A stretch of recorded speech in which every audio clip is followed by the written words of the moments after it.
परमेश्वराचं वचन आपली सर्वात मोठी गरज. परमेश्वराचं वचन. तुम्ही उत्तर दिले पैसा, अन्न. पैसा गरजेचा आहे. पैसा नाही तर आम्ही काहीच विकत घेऊ शकणार नाही. आणखीन एक मोठी गरज आहे पाणी. जेवण नसलं आपण धकू शकतोय ना, पण पाण्याशिवाय आम्ही एक दिवस सुद्धा राहू शकणार नाही. पाणी आपल्या प्रत्येक उठल्यापासून झोपेपर्यंत आम्ही जर बघतो, ती अशी गरज आहे तिच्याशिवाय आपलं काहीच होणार नाही. मत्तई कृत शुभवर्तमान याचा 24वा अध्याय आणि याच्या 35 वचनाकडे आम्ही येतो. आकाश व पृथ्वी नाहीशी होतील, परंतु माझी वचने नाहीशी होणारच नाहीत. आकाश व पृथ्वी नाहीशी होईल, पण माझं वचन नाहीसं होणार. आपली सर्वात मोठी गरज परमेश्वराचं वचन, हा आपला आजचा विषय आहे. परमेश्वराचं वचन ही आपली सगळ्यात मोठी गरज.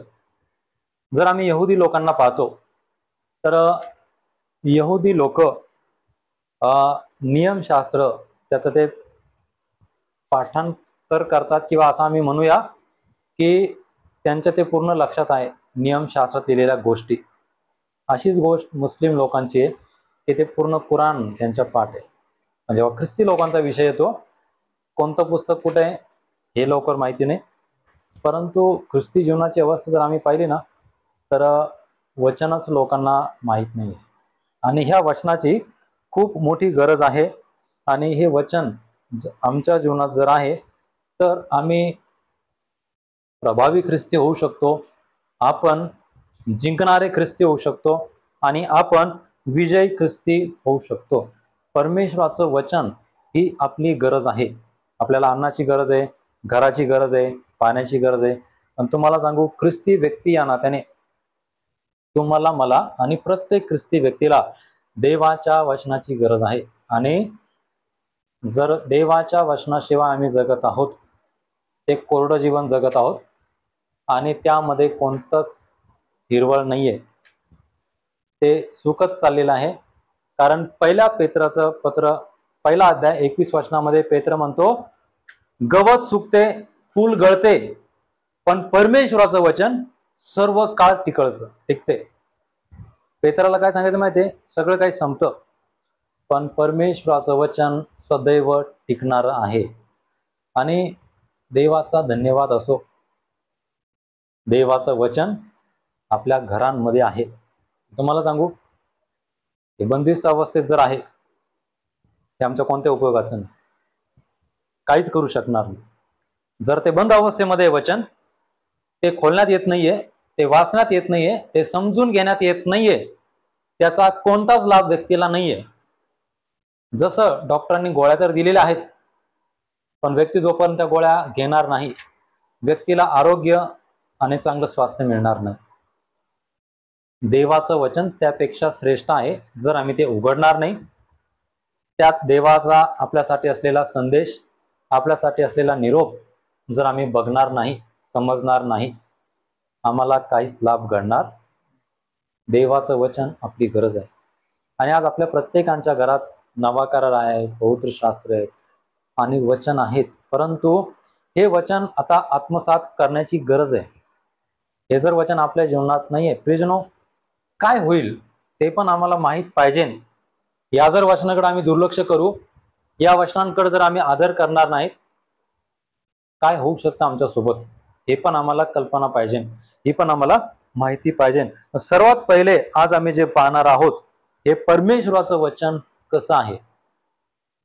आणि स्तोत्रसंहिता 12वा अध्याय 6 आणि 7 वचन आम्हाला सांगतं, परमेश्वराची वचने शुद्ध आहेत.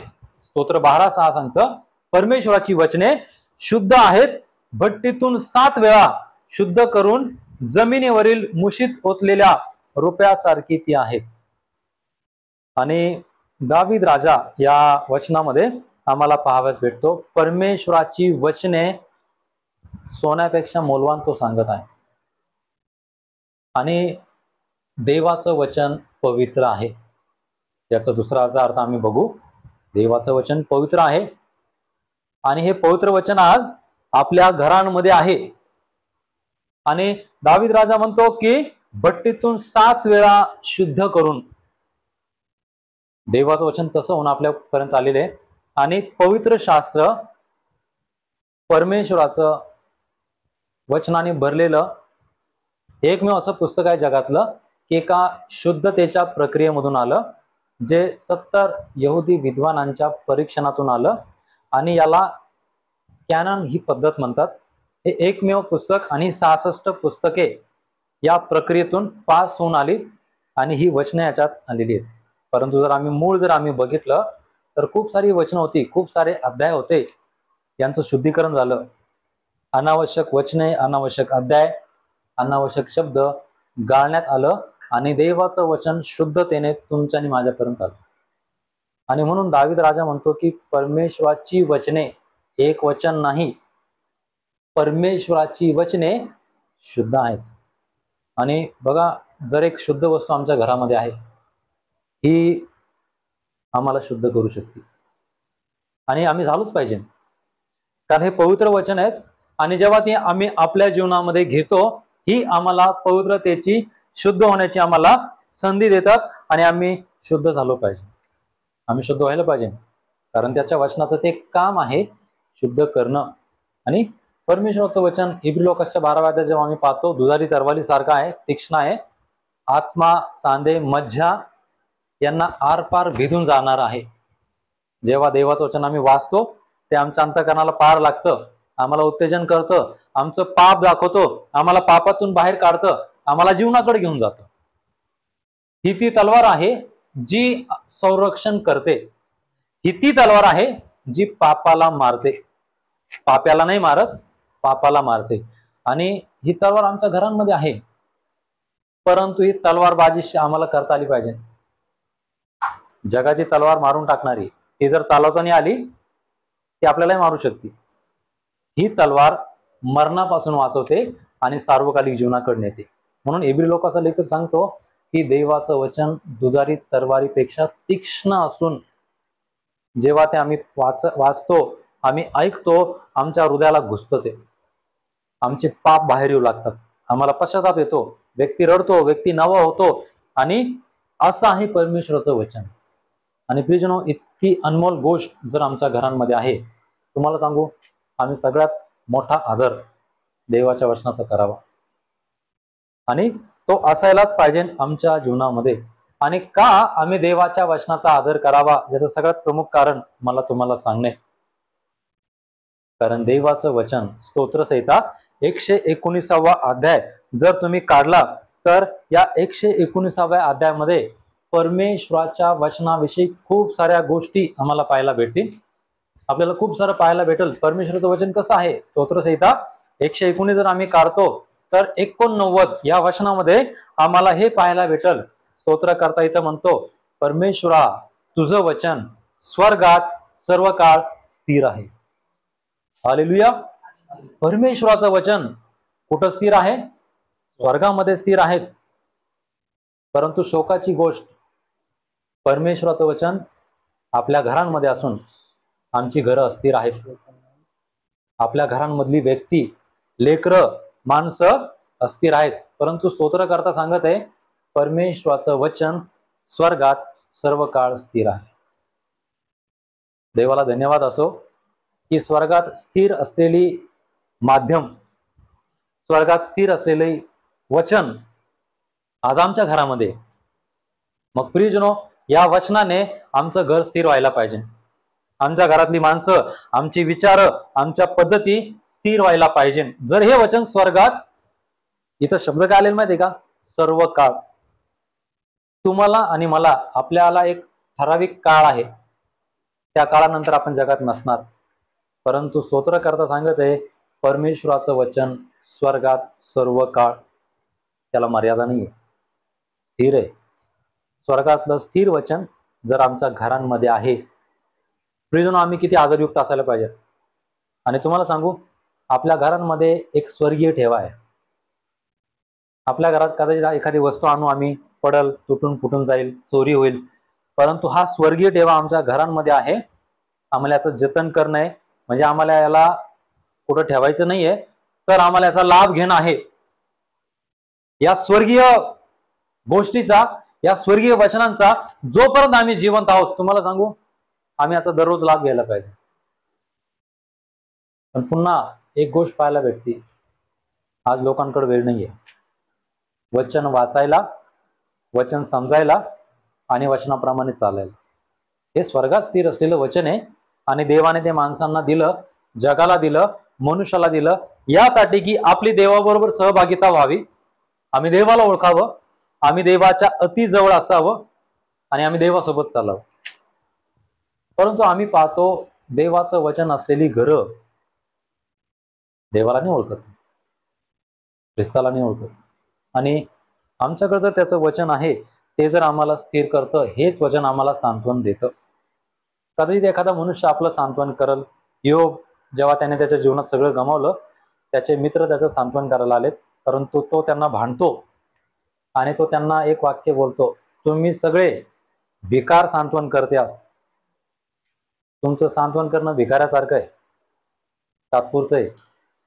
परंतु स्तोत्रसंहिता 119 मध्ये म्हटलेले परमेश्वराचं वचन आम्हाला सांत्वन देतं. बघा, जेव्हा तुम्ही मी निराशेचा सामना जर करतो, कदाचित तुमचे अनुभव असतील, माझे सुद्धा आहेत. मी जेव्हा जेव्हा खूप मोठ्या निराशेचा सामना पाहिला, दुःखाचा सामना पाहिला, मी देवाचं वचन हाती घेतलं आणि परमेश्वराला म्हटलं, परमेश्वरा माझ्याशी बोल. आणि मी हा अनुभव घेतला की परमेश्वराने त्याच्या वचनाच्या द्वारे मला धीर दिला. परमेश्वराने माझं सांत्वन केलं. 1% नाही, 80% नाही, 100% परमेश्वर, जेव्हा मी त्याचं वचन हातात घेतो, तेव्हा परमेश्वर माझ्याशी अनेकदा बोलला, मला सांत्वन दिलं, मला मार्गदर्शन केलं, मला धीर दिलं. आणि प्रियजनो, आजही हे वचन आमच्याशी बोलतं, आपलं सांत्वन करतं, आम्हाला स्थिर करतं, आम्हाला शुद्ध करतं. हे वचन खूप प्रभावी आहे आणि हे वचन आपल्या घरांमध्ये आहेत. आणि तुम्हाला सांगू, या वचनांना आम्ही वापरात आणलं पाहिजे. आणि देवाचे खूप महान सेवक जगात होऊन गेले. बिली ग्रॅम यांचं असं म्हणणं आहे, त्यांच्या एका संदेशामध्ये ते बोलत होते आणि ते म्हणतात, मला जाणून घ्यायचंय की संदेश ते चुकीचे होते का. मला जाणून घ्यायचंय येशू ख्रिस्त चुकीचा होता का. मला जाणून घ्यायचंय पौल चुकीचा होता का. मला जाणून घ्यायचंय पेत्र चुकीचा होता का. हाच प्रश्न मी तुम्हाला विचारतो. संदेश ते चुकीचे होते का. येशू चुकीचा होता का. येशू ख्रिस्तानंतर ज्याने खूप मोठी सेवा केली, तो पौल चुकीचा होता का. पेत्र चुकीचा होता का. मग जर आम्ही म्हणतोय चुकीचे नव्हते, खूप चांगली गोष्ट आहे. पण ते जर चुकीचे असतील तर मग हे पवित्र शास्त्र आम्ही विसरून जाऊया. येशू चुकीचा असेल, वचन विसरा. संदेश चुकीचे असतील, वचन विसरून जा. पौल चुकीचा असेल, वचन विसरून जा. पण जर ते बरोबर आहेत, एक गोष्ट आम्हाला समज नाही, जर ते बरोबर आहेत तर आपण थांबून दररोज देवाचं वचन वाचायला पाहिजे. जर ते बरोबर आहेत, एक लक्षात ठेवा,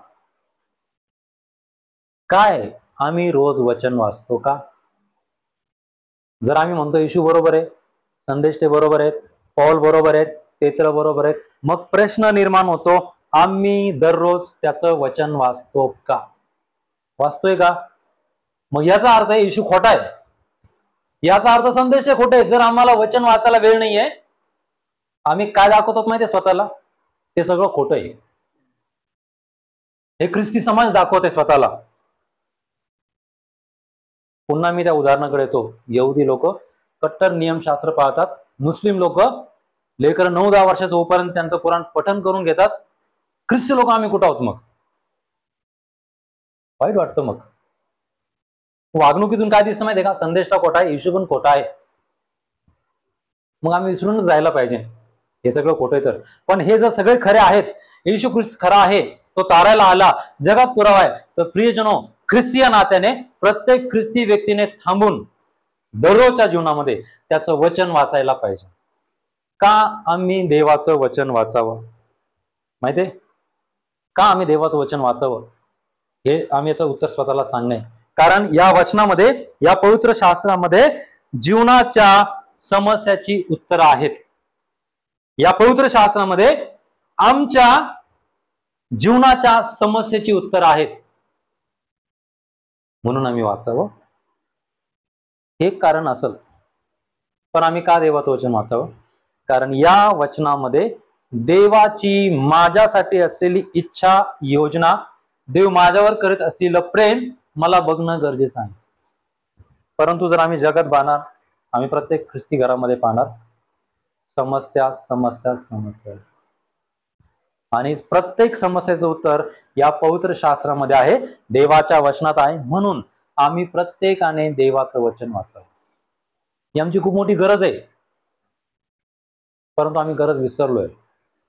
आमचं या गरजेकडं लक्ष नाहीये. ही इतकी मोठी गरज आहे. जर आम्हाला समजलं, व्यवस्थित जर आम्ही समजून घेतलं, आम्ही याचा आदर करू, आम्ही याचा सन्मान करू.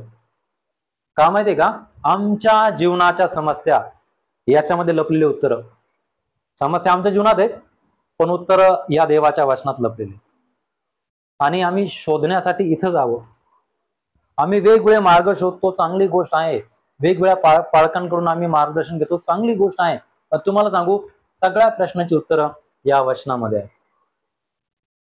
आणि मग जर आम्ही हे वाचत आहोत, खूप चांगली गोष्ट आहे. आम्ही हे रोज वाचायला पाहिजे. आम्ही याचा रोज अभ्यास करायला पाहिजे. का अभ्यास करायला पाहिजे? आम्ही का देवाचं वचन रोज वाचायला पाहिजे? आपण कुठून आलो? आम्ही इथं का आहोत? आणि मी कुठं जाणार? आम्हाला याची खात्री पाहिजे. मी कुठून आलो, मी इथं का आहे, आणि मी कुठं जाणार, आम्हाला याची खात्री असली पाहिजे. आणि बघा, या वचनांमध्ये आणखीन एक गोष्ट खूप महत्वाची आहे. आपल्या प्रत्येकासाठी देवाचं प्रगटीकरण आहे, जे तुमचं आणि माझं जीवन बदलू शकतं. मग आम्ही वाचायला पाहिजे. आणि जेव्हा हे वचन आम्ही वाचतो, आम्हाला जीवन बदलायला प्रेरणा देतं. आम्हाला आपली वागणूक, आपल्या सवयी बदलायला संधी देतं. आणि देवाचं प्रगटीकरण तर आहे, आणि हे प्रगटीकरण आमचं जीवन बदलतं. मग आम्ही देवाचं वचन वाचायला पाहिजे. पण पुन्हा मी सांगत आहे, वर वर वाचू नये. आज मला वाटलं मी प्रगटीकरण वाचावं, आणि मग मी उद्या उत्पत्ती वाचल, नंतर मी इतिहासचं पुस्तक वाचल. हे आदरपूर्वक वाचनाने प्रयोजन. देवाच्या वचनाचा आदर करणं नाहीये. आम्ही यथायोग्य पद्धतशीरपणे देवाच्या वचनाचा आदर करावं. का? मध्ये आमची खूप मोठी गरज आहे. का आम्हाला गरज आहे? आम्हाला हे माहित पाहिजे. जर आम्ही येशू ख्रिस्ताला आणि जर त्याच्या वचनाला ओळखत नाही, तर आम्ही परिपूर्ण व्यक्ती नाहीये. जर आम्ही येशू ख्रिस्ताला आणि त्याच्या वचनाला ओळखत नाहीये, तर आम्ही पूर्ण व्यक्ती नाहीये. का माहितीये का? कारण आपल्याकडे शरीर आहे, आपल्याकडे जीव आहे, या दोन गोष्टी आहेत. परंतु आपल्याकडं एक आत्मा देखील आहे, जो त्याने दिलेला आहे. आम्ही जर पाहतो, पहिला व्यक्ती आदाम, ज्याला परमेश्वराने जेव्हा बनवलं, तो बनला, एक गोष्ट त्याच्यामध्ये बाकी होती. आणि परमेश्वराने आपली गोष्ट त्याला दिली. परमेश्वराने आपला श्वास फुंकला. याला इब्री आणि ग्रीक भाषेमध्ये आत्मा म्हणतात. नेश्मा आणि थिओफानेस्टुस असे नाव आहे त्याच्यामध्ये. परमेश्वराने आपला श्वास दिला, आत्मा फुंकला. हीच गोष्ट योहान 21 मध्ये तुम्हाला पाहायला भेटल. प्रभू येशू ख्रिस्ताने आपल्या शिष्यांसोबत केली. जेव्हा प्रभू येशू ख्रिस्ताचं पुनरुत्थान झालं, आणि पुनरुत्थित झाल्यानंतर प्रभू येशू ख्रिस्त जेव्हा त्यांच्यामध्ये भेटायला आला, आणि प्रभू येशू ख्रिस्त त्यांच्यामध्ये उभा राहिला, आणि प्रभू येशू ख्रिस्त त्यांना म्हणाला, तुम्हाला शांती असो, असे बोलून त्यांना हात दाखवले, आणि त्याने त्यांच्यावर फुंकर टाकला, आणि म्हटले, पवित्र आत्म्याचा स्वीकार करा. योहानाचा जर 20वा अध्याय 22 वचन तुम्ही पाहताल, वचन आम्हाला सांगतं, येशूने त्यांच्यावर फुंकर टाकली आणि म्हटले, पवित्र आत्म्याचा स्वीकार करा. आम्ही पाहतो, पहिला मनुष्य आदामामध्ये पण देवाने फुंकलं, श्वास फुंकला, तो जीवधारी प्राणी झाला. आणि आम्ही पाहतो येशू ख्रिस्ताने सुद्धा हेच केलं. बघा, जर आम्ही येशू ख्रिस्ताला नीट ओळखत नाही, त्याच्या वचनांना ओळखत नाहीये, आम्ही पूर्ण व्यक्ती नाहीये. आणि आपल्याला त्याने दिलेला आत्मा आहे, आणि आम्ही देव तुमच्या आत्म्याला नवीन जीवन देऊ शकतो. प्रियजनो, या नवीन जीवनाची आम्हाला गरज आहे. का गरज आहे माहिती का? कारण आम्हाला ती व्यक्तित्व बनवू इच्छितो जी आम्ही असायला हवी, परंतु आम्ही ती नाहीये. ती व्यक्ती असण्यासाठी आम्हाला या नवीन आत्म्याची आम्हाला गरज आहे. ही नवीन व्यक्ती त्याच्या रूपांतरात, त्याच्या प्रतिरूपात बनवली जाते आणि आम्ही त्याच्या प्रतिरूपात बनले जावे. आमच्यामध्ये त्याचं प्रतिरूप यावं हे त्याला खूप आवेशाने वाटतं की आमच्यामध्ये त्याचं प्रतिरूप असलं पाहिजे आणि आम्ही त्याच्या प्रतिरूपात घडले पाहिजे. ही आपल्या सर्वांची गरज आहे आणि आम्ही याविषयी आम्ही जागरूक असायला पाहिजे. आणि परमेश्वराचं वचन आम्हाला काय, परमेश्वराच्या वचनाने काय होतं जेव्हा आम्ही पाहतो, तर आम्हाला पहिली गोष्ट इथं आणखीन एक पाहायला भेटते. परमेश्वराचं वचन आमचं तारण करतं. स्तोत्रसंहिता 119चा 41 आणि 42 अध्याय जेव्हा आम्ही काढतो, आम्हाला हे वचन सांगतं की परमेश्वराचं वचन आमचं तारण करतं. स्तोत्रसंहिता 119, 41 आणि 42 वाचूया. हे परमेश्वरा, तुझे वात्सल्य मला लाभो. तुझ्या वचनाप्रमाणे तू सिद्ध केलेले तारण मला प्राप्त हो, म्हणजे माझी निंदा करणाऱ्याला मला उत्तर देता येईल, कारण तुझ्या वचनावर माझा भरोसा आहे. स्तोत्रकर्ता म्हणतो, हे परमेश्वरा, तुझ्या वचनानुसार तू सिद्ध केलेले तारण मला प्राप्त होत. तारण ही जी बाब आहे कोणत्या चमत्काराने होत नाही. एखाद्याचा आजार बरा झालेला आहे, तो आजार तारण करू शकत नाही. वचन आमचं तारण करतं. वचन आम्हाला पापापासून बाहेर काढतं. वचन आम्हाला पापापासून शुद्ध करतं आणि आमच्या सगळ्यांना या वचनाची गरज आहे. स्तोत्रकर्ता म्हणतो की परमेश्वरा, तुझ्या वचनानुसार तू सिद्ध केलेले तारण मला प्राप्त हो. वचन आमचं तारण करतं. वचन आम्हाला पापातून बाहेर काढतं. वचन आपल्याला आपले पाप दाखवतं आणि हेच वचन आम्हाला पवित्रतेत चालायला आम्हाला हिंमत देतं. हे वचन आम्हाला आपल्याला प्रभूसोबत चालवायला आम्हाला कृपा करतं. आणि मग आम्ही पाहतो योहान 15:3 मध्ये प्रभू येशू ख्रिस्त म्हणतो, जे वचन मी तुम्हाला सांगितले त्याच्यामुळं तुम्ही आता शुद्ध झाला आहात. एक ख्रिस्ती व्यक्ती कशा रीतीने स्वच्छ पवित्र राहू शकतो? वचनाने. प्रभू येशू म्हणतो, जे वचन मी तुम्हाला सांगितलं ना आणि तुम्ही ऐकलं, त्याप्रमाणे वागलेत, तुम्ही शुद्ध झाला आहात. आणि आपल्याला याची गरज आहे. बघा, रोज आम्ही सकाळी उठतो, आपण तोंड धुतो, ब्रश करतो, गरज आहे पाण्याची.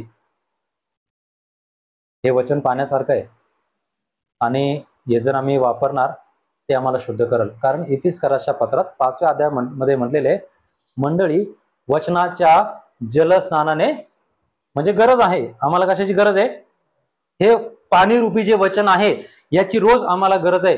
परंतु बहुतेक लोक गंभीर पाप करतात, वचन बंद करतात, प्रार्थनेला जाणं सोडतात, मंडळीला चर्चला जाणं सोडतात.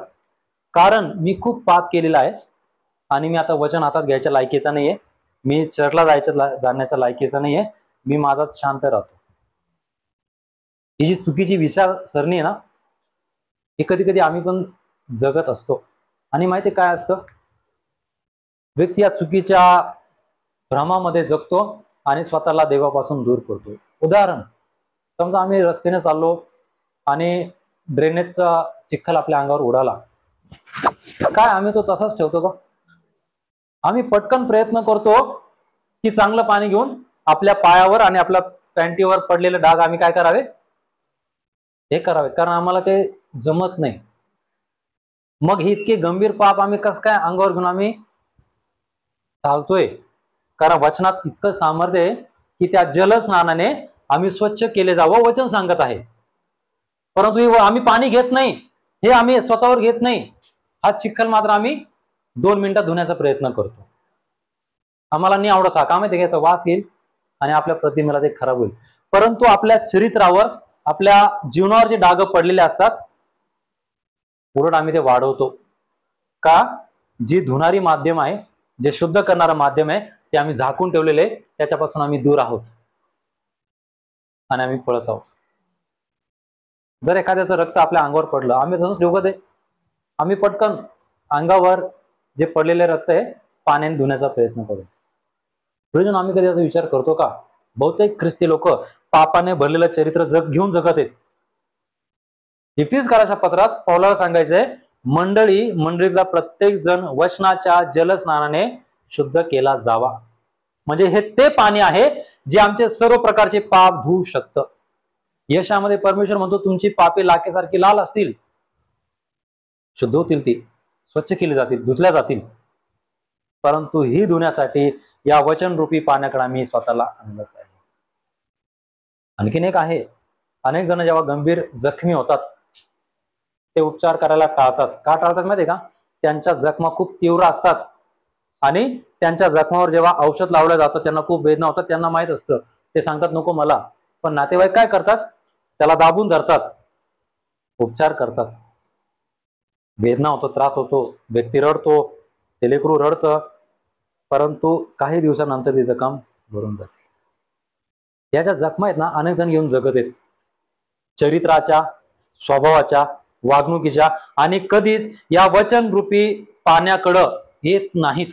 नाही, मला त्रास होईल, उघड होईल, आणि यामुळं या जखमा खराब होतात, सडतात, कॅन्सर होतो, व्यक्ती आत्मिक रीतीने मरतो आणि तो सार्वकालिक जीवनाचा वाटा सुद्धा घालतो. कळत आहे का आम्हाला? वचनाची खूप मोठी गरज आहे. हे पाणी आम्हाला शुद्ध करणार. हे तर आमच्या घरात नाहीये, शोकाची गोष्ट आहे. मग आमच्या घरात पाप राज्य करत आहेत, आपल्या घरात वासना राज्य करत आहेत, आमच्या घरात मीपणा राज्य करत आहेत, राग राज्य करत आहेत, चुगली करणं राज्य करत आहेत, वचन राज्य करत नाहीये. पण पौल आम्हाला काय सांगत आहे? या मंडळी या वचनरूपी जलनाने स्वच्छ केली जावी. हे जर आम्ही घेणार नाही प्रियजनो, काय उपयोग होणार नाही. आम्हाला याची गरज आहे. आणि प्रभूने शिष्यांना कशाने शुद्ध केलं? स्वतःच्या धार्मिकतेने नाही. येशू ख्रिस्ताकडे तेवढी ताकद होती. पण माहिती प्रभू ख्रिस्त काय बोलत आहे? जे वचन मी तुम्हाला सांगितलं त्या वचनामुळे तुम्ही शुद्ध झाला, कारण हे वचन स्वर्गात सर्व काळ स्थिर आहे. देवाला धन्यवाद असो, आमच्या घरात हे वचन आहे.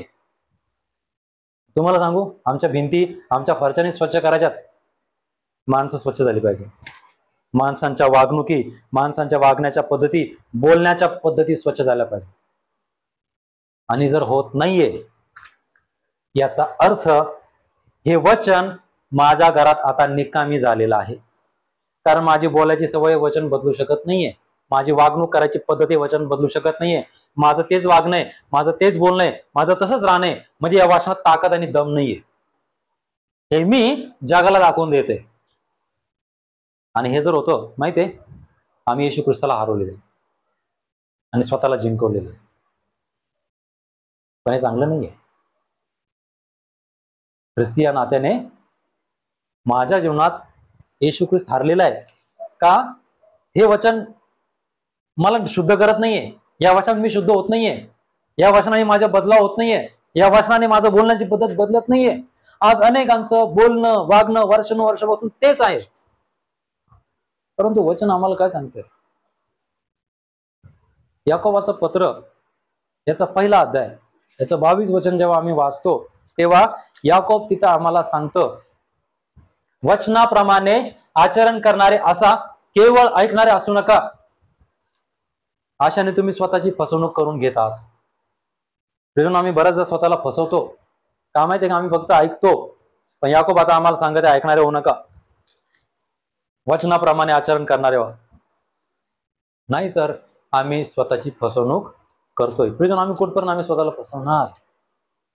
ख्रिस्ती समाज, ख्रिस्ती लोक हे प्रभू सोबत खूप आनंदाने वचन घेऊन चालणारे असले पाहिजे. आणि बघा, एका अभिषेकापेक्षा काही पटीने देवाचं वचन मौल्यवान आहे. देवाचं वचन मोठं आहे. आणि या याकोबाच्या पत्रात जेव्हा आम्ही पाहतो तेव्हा 21व्या वचनामध्ये याकोब आम्हाला आणखीन एक सुंदर गोष्ट सांगतो. सर्व उचंबळून आलेला मलिन स्वभाव सोडून देऊन तुमच्या जीवाचं तारण करणारं वचन सौम्यतेने स्वीकारा. आपल्याला अचानक उलटी नाही येत. उलटी येताना आपल्याला अगोदर कळतं की मला काहीतरी होऊ लागलेलं आहे. याकोब काय सांगत आहे?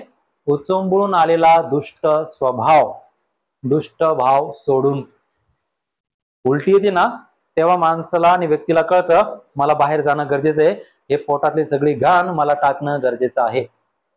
याकोब तेच सांगत आहे. याकोब स्वभावाविषयी बोलत आहे. हा सगळा दुष्ट स्वभाव सोडून आपल्या जीवाचं तारण करणार वचन आम्ही प्रेमाने, सौम्यतेने, ममतेने स्वीकारणं आहे. हे जर होत आहे ना प्रियजनो, आम्ही जिवंत लोक त्याच्या हातात पडत आहोत, की त्याला जिवंत असे दिसत आहोत. कारण आपल्यामध्ये काय आहे, त्याचं वचन आहे आणि हे वचन घेऊन आम्ही चालतो. आणि जेव्हा हे वचन आम्ही घेऊन चालतो, स्तोत्रसंहिता 119 मध्ये म्हटलेले हेच वचन भोळ्यांना ज्ञान देतं. आम्ही कसं जगलो पाहिजे, आपण कसं राहिलो पाहिजे, आम्ही कशा रीतीने आम्ही वागायला पाहिजे, हे वचन आम्हाला याचं ज्ञान देतं. आणि ह्या ज्ञानाची आम्हाला गरज आहे. शलमोन राजाला ज्ञानाची गरज नव्हती तसं पाहायला गेलं, पण जेव्हा परमेश्वर त्याला विचारतो त्याला काय पाहिजे, तो ज्ञान मागतो की या एवढ्या मोठ्या प्रजेचा परमेश्वरा न्याय कसा करायचा याचं ज्ञान मला दे. आम्हाला आज ज्ञानाची गरज आहे. कोणत्या ज्ञानाची गरज आहे? व्यावहारिक ज्ञानाची गरज आहे, ख्रिस्ती जीवनात वाढण्याच्या ज्ञानाची गरज आहे, आम्हाला प्राथमिक जीवनात वाढण्याच्या ज्ञानाची गरज आहे, आम्हाला वचन समजून घेण्याच्या ज्ञानाची गरज आहे. आणि जेव्हा आम्ही शांत रीतीने प्रेमाने देवाच्या जवळ बसतो, तेव्हा परमेश्वराचं वचन आम्हाला आनंद देतं. तुम्हाला सांगू, हे अभिषेकापेक्षा काहीतरी अनेक पटीने मोठी गोष्ट आहे. सांगू का? कारण हे स्वर्गातलं वचन आहे. पहिली गोष्ट, ते स्वर्गात स्थिर आहे. स्वर्गातली वस्तू आता आमच्या घरात आहे, ही वस्तू आता आमच्या जीवनात आहे. हिला घेऊन जेव्हा आम्ही चालतो, माहिती आहे, स्वर्गातल्या गोष्टी आम्ही घेऊन चालत आहोत. एक मोठं सामर्थ्य आम्ही घेऊन चालत आहोत, एक मोठा अभिषेक आम्ही घेऊन चालत आहोत. कारण आता आपलं काय नाहीये, आम्ही वचन घेऊन चालत आहोत. आणि जेव्हा आम्ही वचन घेऊन चालतो, हे वचन अनेकांचं तारण करतं. वचनात ती ताकद आहे, वचन अनेकांचं तारण करण्याचं. एक देवाचे महान सेवक 1800च्या काळात होऊन गेले. त्यांचं नाव D.L. मोडी. आणि ते 4-5 वर्षाचे असताना त्यांचे वडील वारले. आणि जवळपास ते 11 भाऊ बहीण होते आणि त्यांचा 7वा-8वा नंबर होता. आणि सगळी जबाबदारी आईवर आली. आणि D.L. मोडी यांचं शिक्षण त्यांना सोडावं लागलं आणि त्यांना आईला मदत करावं लागली, मोठा परिवार असल्यामुळं. आणि ते कामाला जायचे आणि कामाला त्यांच्या चुलत्याच्या दुकानामध्ये जायचे. त्यांच्या चुलत्याचं बुटाचं दुकान होतं, चांभार समाजातून होते ते. आणि चुलत्याच्या दुकानात घेतलं. चुलत्यानी एका अटीवर त्यांना दुकानात ठेवलं. खूप सुंदर अट आहे. जर तुम्ही ते चरित्र वाचलं असेल तर तुम्हाला माहित असेल. त्यांचा चुलता त्यांना म्हणाला, तू दर रविवारी चर्चला जाशील तर मी तुला दुकानात ठेवेल. अशा अटी जर आम्ही आमच्या कामगारांना दिल्या, किती चांगलं होईल. त्यांचा चुलता काय म्हणतो लहान लेकराला, तू दर रविवारी चर्चला जायचं तर माझ्या दुकानात राहायचं. ते तयार झाले. त्यांना माहित नव्हतं त्यांचं तारण करण्यासाठी सगळ्यात पहिली व्यक्ती जर त्यांच्या जीवनात कोण असेल, त्यांचा चुलता. आणि ते संडे स्कूलला जाऊ लागले, चर्चला जाऊ लागले. तिथून त्यांना देवाच्या गोष्टी शिकायला भेटल्या. परिवारामध्ये खूप साऱ्या समस्या, कमतरता, उणिवा होत्या, पण हे देवाचं वचन कुठेतरी थोडा थोडा आनंद देत होते. त्यांना संडे स्कूल शिकवणारे शिक्षक, त्यांना असं वाटत होतं की या मुलाला आणखीन काहीतरी वचनाची गरज आहे, मी याला सांगितलं पाहिजे. आणि त्यांना असं कुठेतरी मनात वाटलं की याला मी एकांतात भेटू, तळमळ त्यांना वाटली. आणि जेव्हा त्यांना कळलं हा लहान मुलगा त्याच्या चुलत्याच्या दुकानात, बुटाच्या दुकानात काम करतो, त्यांनी आपला निर्णय बदलला की हा व्यस्त आहे, कशाला मी याला डिस्टर्ब करू. आणि हा काम करतोय, आपल्या घराला सांभाळतो, आईला मदत करतो. तरी मन जड करून ते संडे स्कूलचे शिक्षक त्या दुकानाकडे जेव्हा गेले, पुन्हा तोच विचार आला, नको हा व्यस्त आहे. पण त्यांनी देवाचा आवाज ऐकला आणि त्यांनी प्रवेश केला.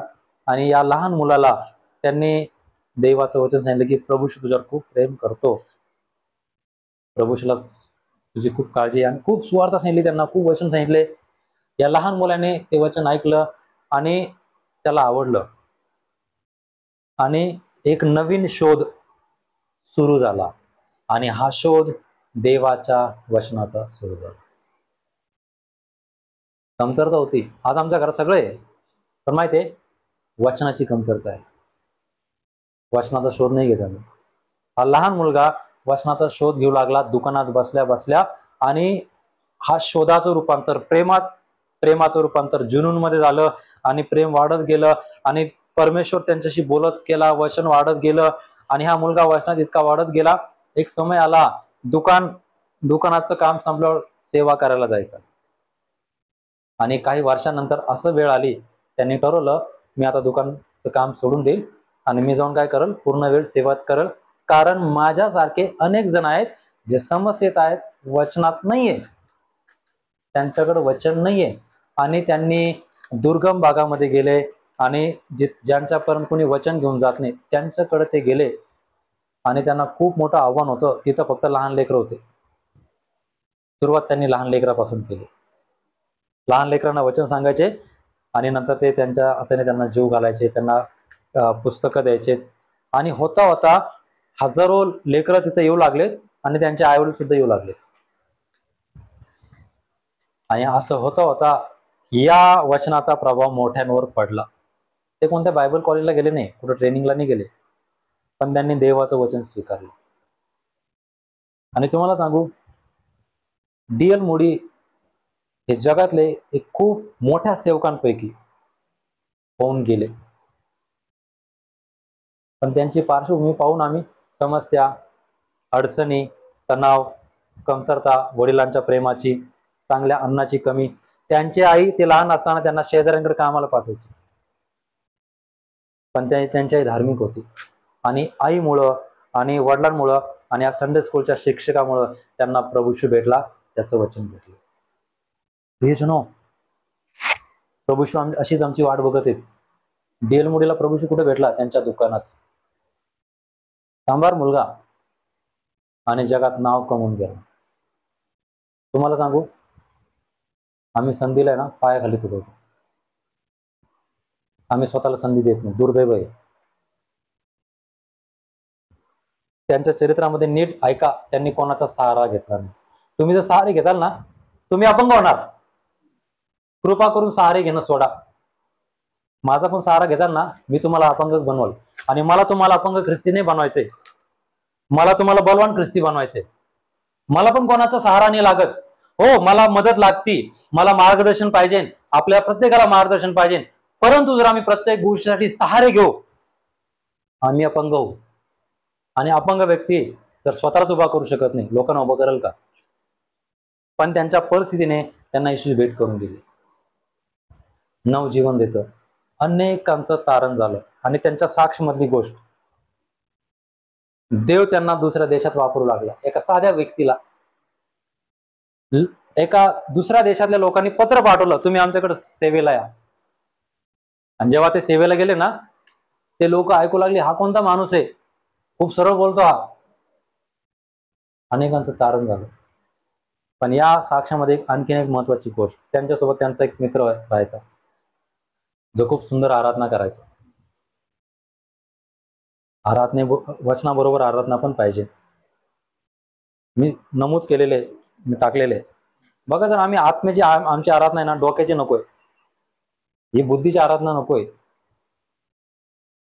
त्यांच्या मित्रांना ते घेऊन जायचे ना, त्या आराधनेने अनेकांचं तारण झालं, हा त्यांच्या साक्ष्यामधला उल्लेख आहे.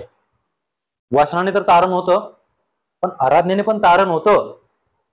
जर इतकी सुंदर गोष्ट आहे, मग आपली आराधना किती सुंदर पाहिजे, याचा विचार करा तुम्ही.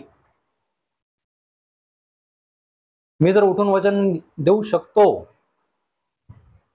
पण त्याने कोणाचाच लाभ होणार नाही, कारण हे वचन स्वर्गीय, आणि हे स्वर्गीय वचन खाण्यासाठी, पचण्यासाठी वेळ लागल, सांगण्यासाठी वेळ लागतो है ना. मग आम्हाला हेच खाता आलं पाहिजे, या वचनाचा आदर करता आला पाहिजे, हे वचन आम्हाला समजून घेता आलं पाहिजे. का माहितीये का? स्वर्गातून माझ्यासाठी देणगी आलेली आहे, ही कोणत्या माणसाने दिली नाहीये. आपल्या घरातल्या वस्तू नष्ट होतील, हा जो अनमोल ठेवा देवाकडून आलेला आहे, प्रियजनो, याचा लाभ घेतल्याशिवाय आम्ही मरू नये. याचा लाभ आम्ही घेतला पाहिजे. याचे वाटेकरी आम्ही झालोय. तुम्ही धन्य आहात. आपल्या पूर्वजांविषयी जर विचार केला, आई, आजी, आजोबा, त्यांना वाटा नाही भेटला, तुम्हाला मला मिळालेली. पण माहितीये, हा वाटा मला माझ्या लेकरांना देणं आहे, त्यांना त्यांच्या लेकरांना देणं. हे जर वाटे आम्ही त्यांना देत नाहीये, आम्ही खूप भयानक ख्रिस्ती जगत आहोत. मग आम्ही ते ख्रिस्ती जगत आहोत की आपल्या लेकरांची पर्वा करत नाहीये, ते स्वर्गात चालले की नरकात. आम्हाला ही पर्वा पाहिजे, माझ्या मुलांकडे त्याचं वचन आहे का, माझ्या स्वर्गीय बापाचं. जर आम्हाला दिसत नाहीये, आम्हाला खटपट, आम्हाला आग लागली पाहिजे. काय करू मी? वचनाशिवाय ख्रिस्ती लोक जगत आहेत. स्वर्गीय अन्नाशिवाय, स्वर्गीय पाण्याशिवाय खराब झालेले आहेत, डागाळलेले आहेत. अनेक समयापासून या पाण्याने त्यांना शुद्ध केलेलं नाही. आणि आम्हाला जर परवा वाटत नाहीये, मग प्रश्न होतो आमच्या ख्रिस्तीपणावर, आम्हाला देवाच्या ओळखण्यावर पण. आणि आम्ही त्याला ओळखतो तर आम्ही त्याच्यासारखं असलं पाहिजे. देवाचं वचन आम्हाला नवीन जीवन देतं. काय हे नवीन जीवन घेऊन आम्ही दुसऱ्यांकडे जाणार का? लोकांकडे जीवन नाहीये. डीएल मोडी गेले, बिलीग्राम गेले, अनेक जण जातात. आम्हाला नवजीवन देण्यासाठी पाठवले. प्रभूशी पण आला तारण करायला. पण एक गोष्ट माहिती आहे, या वचनाचा खूप मोठा अधिकार पुढे मी तुम्हाला सांगू इच्छितो. परंतु काही प्रश्न आहेत, याची उत्तरं तुमच्या आणि माझ्याकडे असली पाहिजे. माझा पहिला प्रश्न आहे, काय देवाच्या वचनावर तुमचा विश्वास आहे का? ठेवतो आम्ही देवाच्या वचनावर विश्वास? जर आमचा देवाच्या वचनावर विश्वास आहे, तर पुढचा प्रश्न येतो, काय वचनाला तुमच्या जीवनात तुम्ही अधिकार देता का? समजते का प्रश्न? नाही, मी काय करणार नाही. ते काय हो, मी असंच करू. अधिकार कोणाला आहे? हो, म्हणजे वचन पायाखाली तोडवलेलं आहे. वचन पायाखाली तोडवलेले आहेत. वचनावर विश्वास तर ठेवतो, पण अधिकार नाही देणार मी. मग पुढचा प्रश्न येतो, मग काय तुम्ही देवाच्या वचनाला मान्य होता का? हो, ऐकायला खूप चांगलं वाटतंय. येशूने पहाटे प्रार्थनेला गेला, मान्य आम्हाला. आम्ही कसं काय करावं? आम्ही नाही उठू शकत, आम्ही थकतोय, आम्ही हारतो, नाही होऊ शकत. ते मान्य आम्हाला. आमच्या जीवनात ते मान्य नाहीये. ही प्रश्न जेव्हा मी वचन वाचत होतो ना, मला प्रश्न मला थोडी टोचत होती की आम्ही अधिकार नाही देत, वचनाला आमच्या जीवनावर अधिकार नाही देत. माझं जीवन आहे, माझा स्वभाव आहे, माझ्यासोबत जे घडलं ना त्याचा सामना मी करत. इथं वचनाला किंमत नाही. पुढचा प्रश्न येतो मग आमच्यासाठी, काय आम्ही वचनाप्रमाणे कृती करतो? खूप कमी होत येतात आमच्या या प्रश्नांची. हे ते माध्यम आहे जे आम्हाला शुद्ध करतं, आमचं तारण करतं. आणि सगळ्यात महत्वाचं, या वचनात ती ताकद आहे जी कोणाच्याच प्रार्थनेत नाही. आपल्या प्रार्थना मेलेलं जीवन करतील, आपल्या प्रार्थना कॅन्सर बरा करतील, आपल्या प्रार्थना खूप काय करतील, परंतु वचनात जी ताकद आहे ती जगात कशाच मध्ये ताकद नाहीये. कृपा करून समजून घेऊ मग आम्ही. पण या प्रश्नाची उत्तर नेहमी आम्ही स्वतःला दिली पाहिजे. मी देवाच्या वचनाचा अधिकार स्वतःवर लागू करतो का? ते जर वचन मला सांगत आहे, मी ते करायला पाहिजे का? वचन मोठं आहे आणि वचन आदरयुक्त आहे. आणि बघा, आम्हाला वचनाची गरज आहे. आम्हाला देवाच्या वचनाची का गरज आहे? अनुवाद 11वा अध्याय 18 ते 21 वचन आम्ही वाचूया.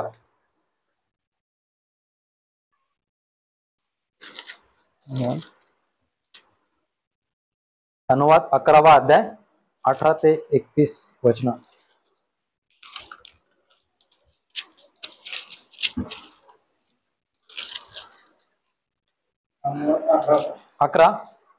11वा अध्याय आणि याच्या 18 वचनापासून 21 वाचा.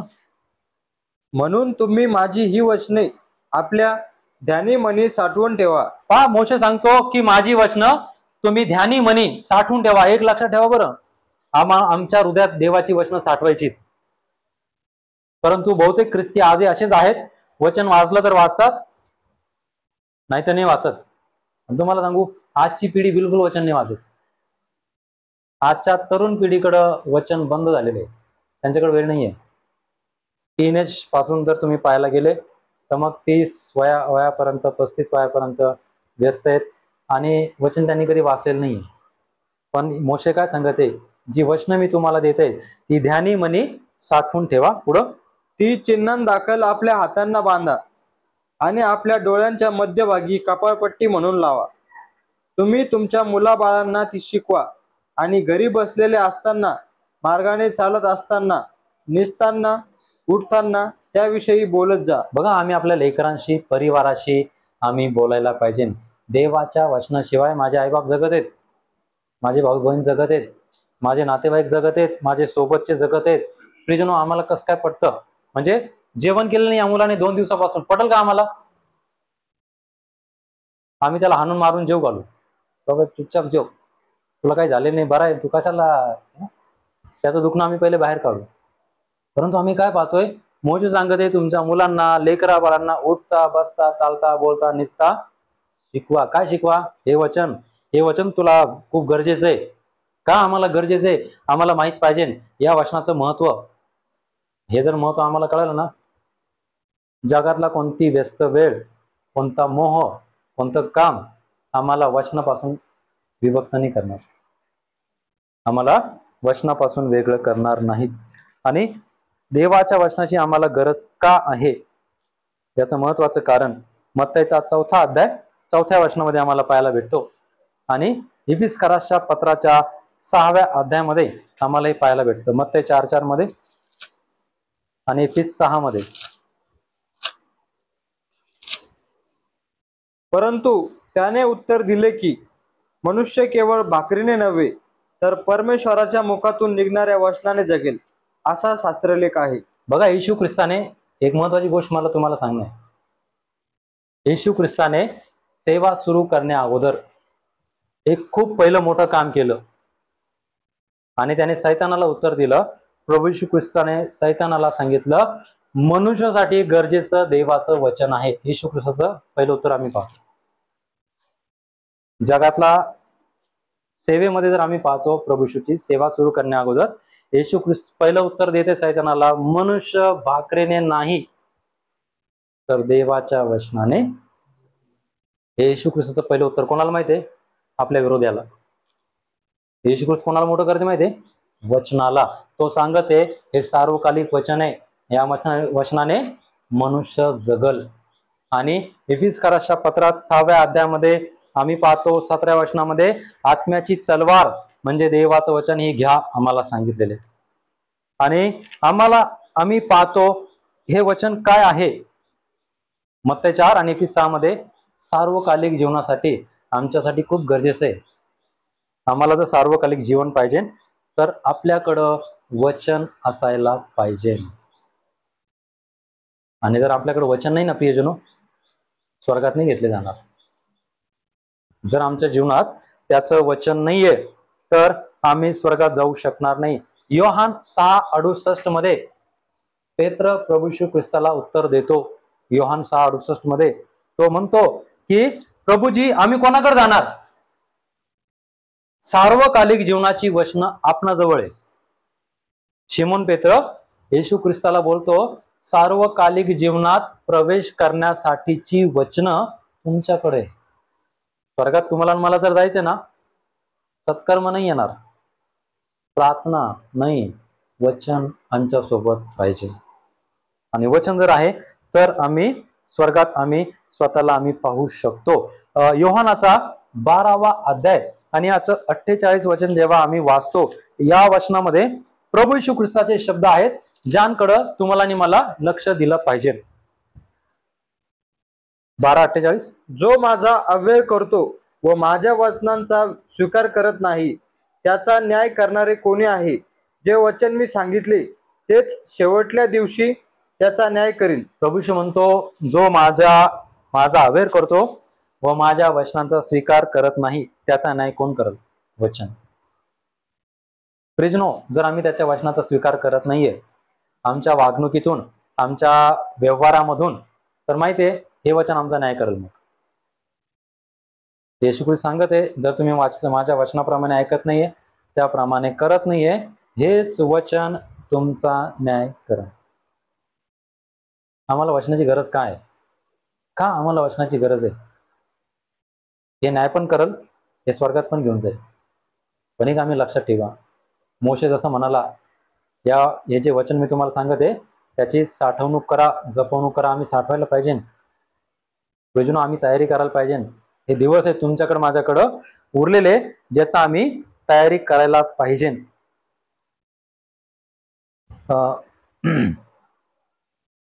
योहानाचा 8वां अध्याय 51 वचन आम्ही वाचूया. 8:51. मी तुम्हाला खचित खचित सांगतो, जर कोणी माझे वचन पाळील तर त्याला मरणाचा अनुभव कधीही येणार नाही. प्रभू येशू म्हणतो, जो माझं वचन पाळल, जो माझ्या वचनाप्रमाणे राहील, त्याला मरणाचा अनुभव येणार नाही, त्याला सार्वकालिक जीवन मिळेल.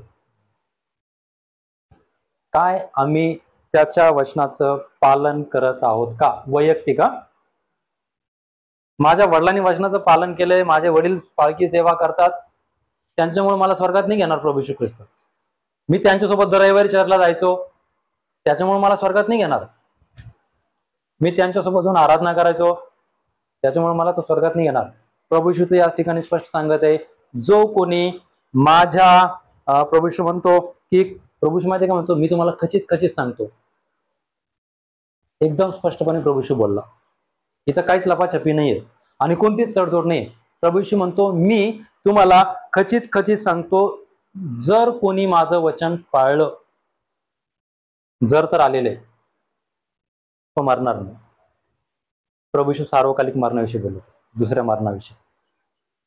आम्हाला जर वाटतं आम्ही मरू नये, आम्ही स्वर्गात पाहिजे, आम्हाला वचन पाळलं पाहिजे. त्याने पाळलं, आम्हाला पण वचन पाळणं आहे. का आम्हाला पाळणं आहे? आम्ही वैयक्तिक स्वतःला सांगणे, मला स्वर्गात जायचंय, त्यासाठी मी पृथ्वीवर आलेलो आहे आणि पृथ्वीवर माझं आयुष्य किती मलाही बिलकुल ठाऊक नाहीये, पण मला वचन पाळायचं एवढं मला माहिती आहे. आणि ते पाळण्यासाठी हे उर्वरित दिवस तुम्हाला आणि मला दिलेले आहेत. पण प्रियजनो, जर आम्ही आजही त्याचं वचनाचं दुर्लक्ष करत आहोत, आम्ही स्वर्गात नेणार नाही. मत्ती 7 मध्ये बघा, प्रभू येशू म्हणतो, त्यावेळी कोणी म्हणाल, प्रभूजी आम्ही तुझ्या नावाने भूते काढली, मेलेली जीवन केले, चमत्कार केले. प्रभू येशू म्हणतो, मी तुम्हाला कधी सांगतो, अहो अनाचार करणाऱ्यांनो, मी तुम्हाला ओळखत नाही, माझ्या पुढून निघून जा. जो कोणी माझ्या पित्याच्या इच्छेप्रमाणे करतो, त्याचा प्रवेश स्वर्गाच्या राज्यात. इथं पण आम्ही काय पाहतो, पुन्हा मत्ती 7:24 मध्ये आम्ही पाहतो, प्रभू येशू ख्रिस्त म्हणतो, जो कोणी माझं वचन ऐकून त्याप्रमाणे वागतो, तो एका सुज्ञ माणसासारखा आहे, जो आपलं घर खडकावर बांधतो. आमच्याकडे वचन पाहिजे. कोणती वचन पाहिजे माहिती? आम्हाला नीट चालवणारी, आम्हाला पवित्रतेत चालवणारी, आम्हाला देवासोबत चालवणारी, आम्हाला विरोधाला सहन करून स्थिर ठेवणारी वचन पाहिजे. पण जर आम्ही या वचनांना टाळतोय, आमचा मी पण अजून जिवंत आहे, मग आमचा इगो अजून जिवंत आहे. इगोचा हट झाला, इगोचा दुखावला गेला, सगळं दुखावलं जातं. आणि आमच्याकडे नकोय काही, ख्रिस्त पाहिजे आमच्याकडं. आणि आमच्याकडे जर ख्रिस्त आहे, तर आम्हाला या सगळ्या गोष्टींचा सामना करावा लागल. आणि योहान 14:24 मध्ये प्रभू येशू ख्रिस्त म्हणतो, ज्याची माझ्यावर प्रीती नाही, तो माझी वचने पाळत नाही. आमची कोणावर प्रीती आहे? स्वतःवर आहे, लेकरांवर आहे. माझ्या लेकराला कोणी खालीवर बोललं, आमचा लगे हिशोब सुरू होतो. पण प्रभू येशू म्हणतो, ज्याची माझ्यावर प्रीती आहे ना, तो माझं वचन पाळल. पण ज्याचं माझ्यावर प्रेम नाही, तो माझं वचन पाळत नाही. जे वचन तुम्ही ऐकता, माहिती प्रभू येशू काय म्हणतो, ते माझं नाहीये, माझ्या स्वर्गीय पित्याचं आहे. म्हणजे पुन्हा आम्हाला काय पाहायला भेटतं नावाघरात खात्री, वचन तुमच्या आणि माझ्यापर्यंत स्वर्गातून आलेलं आहे. योहान 14:24 मध्ये प्रभू येशू म्हणतो, हे वचन माझं नाहीये, माझ्या स्वर्गीय पित्याचा आहे, जो स्वर्गात राहतो. तिथून ते वचन तुमच्या आणि माझ्याकडे आलेलं आहे, आपल्या घरांमध्ये हे आलेले आहे. आणि प्रियजनो, हे स्वर्गीय वचन आम्हाला बदलवायची प्रेरणा, इच्छा ठेवतो हे वचन. पण आम्ही इतके मोठे झालोय, आम्हाला जमत नाही, आम्ही नाकारतो. हे पाणी, हे शुद्ध करणारं माध्यम आम्ही घेत नाही. प्रभू येशू म्हणतो, ते माझ्या पित्याचं आहे, माझं नाही वचन, आणि ते स्वर्गातून आलेले. प्रियजनो, काय या स्वर्गीय ठेवेचा आम्ही आनंद घेतोय का? स्वर्गातली ठेव आमच्या घरांमध्ये, किती अभिमान पाहिजे ना आम्हाला. ही एकमेव वस्तू आहे जी स्वर्गात घेऊन जाणारी. पालकांच्या प्रार्थना नाही, चमत्कार नाही, देवाचं वचन.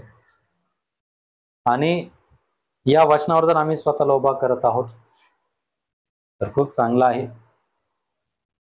आणि मी तुम्हाला उत्तेजन देईन, कृपया आज आम्ही स्वतःचं परीक्षण करू, आमच्या वागणुकीचं, आमच्या सगळ्या गोष्टींचं, की मी खरंच वचनाला अधिकार देतो का माझ्या जीवनात? देवाच्या वचनाला मी मान्य होतो का? एकमेकांच्या आम्ही अधीन होतो का? देवाचं वचन खूप काही आम्हाला बोलतो, खूप काही शिकवतो, काय आम्ही ते करतो का? आम्हाला योग माहिती आहे, आम्हाला दावीद माहिती आहे, आम्हाला दानियल माहिती आहे, आम्हाला योसेफ माहिती आहे. हे सगळे त्रासल्या गेलेत, पण यांनी हिशोब नाही घेतला. आम्ही हिशोब कुठून घेतो मग?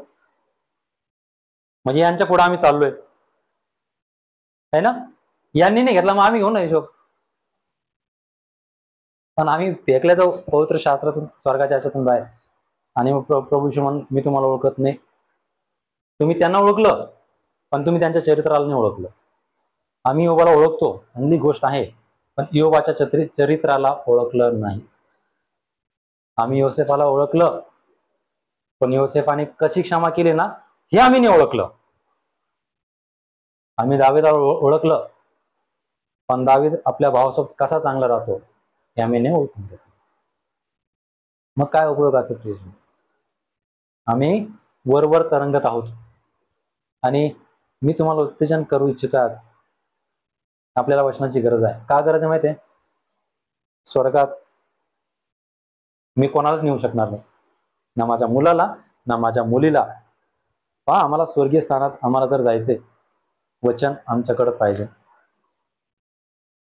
हे जर वचन बंद आहे घरांमध्ये, संपलं प्रिय. या वचनात काही ताकद नाहीये मग, कारण हे बंद आहे, हे उघडून पाहण्यात येत नाहीये, याच्यातलं सामर्थ्याचा स्वीकार करण्यात येत नाहीये, याच्यातलं सामर्थ्यावर विश्वास नाहीये, आणि म्हणून हे वचन कोणत्या उपयोगाचं होत नाहीये. आणि आमचा ईश्वर पण विश्वास होत. जर तुमचा येशू ख्रिस्तावर विश्वास आहे, मग आम्ही बदललेले ख्रिस्ती पाहिजे. कोणते ख्रिस्ती पाहिजे माहिती? आम्ही या वचनाप्रमाणे आचरण करणार. कारण वचन त्याचं आहे, वचन स्वर्गातून आलेलं आहे, कोणत्या मनुष्याकडून आलेलं नाहीये. हे स्वर्गीय वचन आहे, आणि हे तुम्हाला आणि मला स्वर्गीय व्यक्ती बनण्यासाठी इथं आम्हाला दिलेले आहे दिवस. कारण पौल त्याच्या पत्रामध्ये म्हणतो, आम्ही स्वर्गाचे नागरिक आहोत. तिकडे जाण्यासाठी आम्हाला काय भेटलेले? हे प्रमाणपत्र भेटलेली आहेत. एक एक एक एक आम्हाला जोडायच्या पात्रता. आणि जर आम्ही हा जोडू, आम्हाला या वचनांच्या द्वारे आम्हाला देवाच्या जवळीकतेचा आनंद घेता येईल. प्रियजनो, तो आनंद आम्ही घेऊया, आणि आम्ही स्वतःला प्रभूचे स्वाधीन करूया. आणि आम्ही आता विचार करूया की या वचनांची आम्हाला खूप गरज आहे. पैशापेक्षा, अन्नापेक्षा, एखादं मोठं काम मिळण्यापेक्षा आम्हाला कशाची गरज आहे? वचनाची गरज आहे. जर तुम्ही विश्वास ठेवतात की येशू ख्रिस्त चुकीचा नव्हता, संदेश चुकीचे नव्हते, पौल चुकीचा नव्हता, मग दररोज आम्ही त्याचं वचन वाचलं पाहिजे, त्याच्यावर मनन केलं पाहिजे, त्याच्यानुसार आम्ही चाललो पाहिजे. तर मग देवाला आनंद आहे, देवाला महिमा आहे. आणि माहिती तुम्ही काय करतात? मग जिवंत देवाचं सामर्थ्य घेऊन जगात वावरत आहात. कारण तुम्ही वचन खाताय, वचनामध्ये राहता, आणि त्या वचनाप्रमाणे तुम्ही चालता. आज आम्हाला याची गरज आहे. आणि जर तुम्हाला वाटत आहे आजच्या दिवसापासून आमचं बदललेलं वर्तन, बदललेला स्वभाव नक्की राहील, पण जर तोच आहे, तुम्ही स्वतःला जगाला दाखवता हे वचन आता बिनकामाचं आहे, निरर्थक आहे, तुमच्या स्वभावापेक्षा ते छोटं झालेलं आहे, ते तुमच्या स्वभावाला बदलू शकत नाहीये, तुमच्या चरित्राला ते बदलू शकत नाहीये. असं नको आहे. कारण सजीव आहे, कार्य करणार आहे, आत्मा मांस भेद आणि यांना पार करून जाणार आहे, त्यांना पार करून जाणार आहे. आमच्या मनातले विचार जाणणारं वचन आहे. आणि ते जर जाणतो ना, तरी आम्ही वचनासोबत असावं, सहभागिता देवासोबत करावी, याची आम्हाला गरज आहे. जर तुम्हाला वाटत आहे, कृपा करून वचनाप्रमाणे आचरण करा. सगळ्यात मोठा लाभ वैयक्तिक स्वतःला होईल आणि जेव्हा लोक आम्हाला पाहतील त्यांना पण लाभ होईल की हे वचनाप्रमाणे चालणारे